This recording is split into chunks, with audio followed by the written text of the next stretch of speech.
Salam berjumpa kembali Bapak Ibu, saudara-saudariku yang terkasih. Pada kesempatan ini saya mengajak kita kembali lagi untuk mempersiapkan sedikit waktu kita mendengarkan sabda Tuhan. Yang kita ambil dari Penginjil Lukas bab 21 ayat 5 sampai 11. Bait Allah akan diruntuhkan, permulaan penderitaan. Ketika beberapa orang berbicara tentang bait Allah dan mengagumi bangunan itu yang dihiasi dengan batu yang indah-indah dan dengan berbagai-bagai barang persembahan, berkatalah Yesus, "Apa yang kamu lihat di situ? Akan datang harinya di mana tidak ada satu batu pun akan dibiarkan terletak di atas batu yang lain. Semuanya akan diruntuhkan." Dan murid-muridnya bertanya kepada Yesus, katanya, "Guru, bila manakah itu akan terjadi? Dan apakah tandanya kalau itu akan terjadi?" Jawabnya, "Waspadalah supaya kamu jangan disesatkan, sebab banyak orang akan datang dengan memakai namaku dan berkata, 'Akulah dia,' dan saatnya sudah dekat. Janganlah kamu mengikuti mereka. Dan apabila kamu mendengar tentang peperangan dan pemberontakan, janganlah kamu terkejut, sebab semuanya itu harus terjadi dahulu, tetapi itu tidak berarti kesudahannya akan datang segera." Ia berkata kepada mereka, "Barang bangsa akan bangkit melawan bangsa, dan kerajaan bangkit dan kerajaan melawan kerajaan, dan akan terjadi gempa bumi yang dahsyat, dan di berbagai tempat akan ada penyakit sampar dan kelaparan, dan akan terjadi juga hal-hal yang mengejutkan dan tanda-tanda yang dahsyat dari langit." Demikianlah sabda Tuhan. Terpujilah Kristus. Teman-teman sekalian, Bapak Ibu, saudara-saudari, mendengar bacaan Penginjil Lukas tadi ya, Yesus semacam memberikan sebuah nubuat ya, atau sebuah pandangan akan sesuatu yang terjadi. Pada bagian pertama ya, bagaimana dia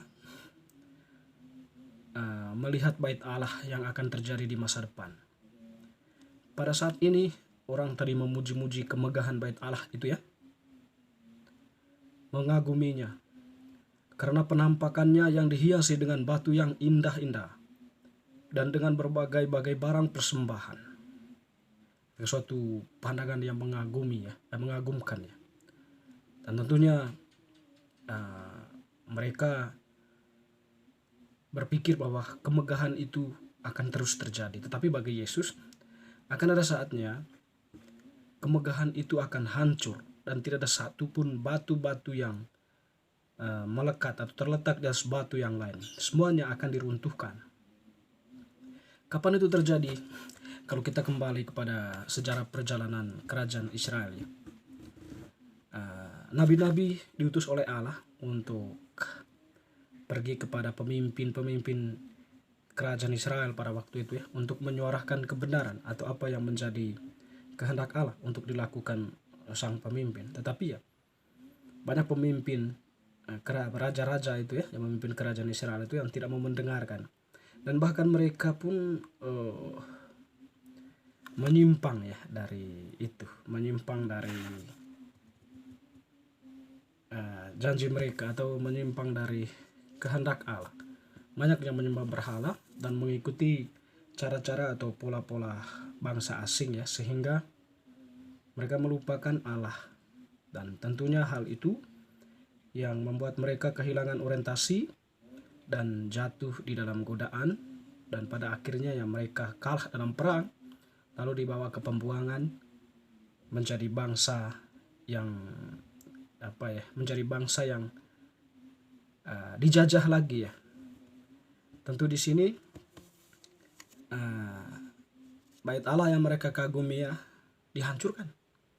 Ya, dihancurkan, dan tentunya bahwa bait Allah itu tidak ada lagi ya. Batu-batunya tidak lagi terletak di atas batu yang lain.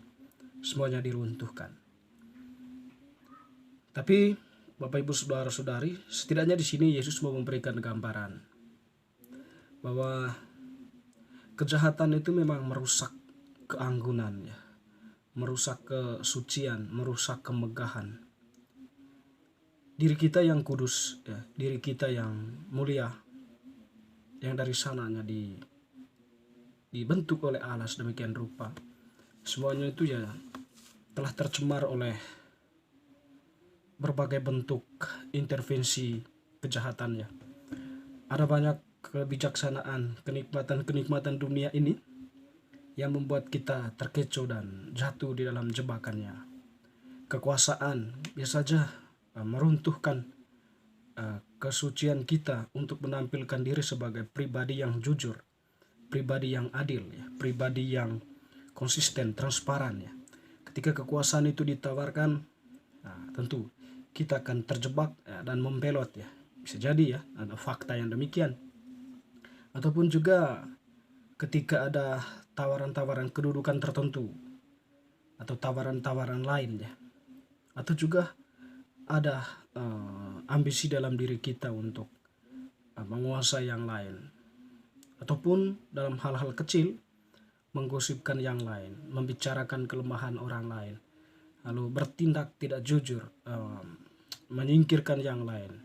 Terus semuanya itu adalah berbagai bentuk tindakan atau ekspresi dari kegelapan ya, ekspresi dari ketidakberdayaan kita sebagai manusia.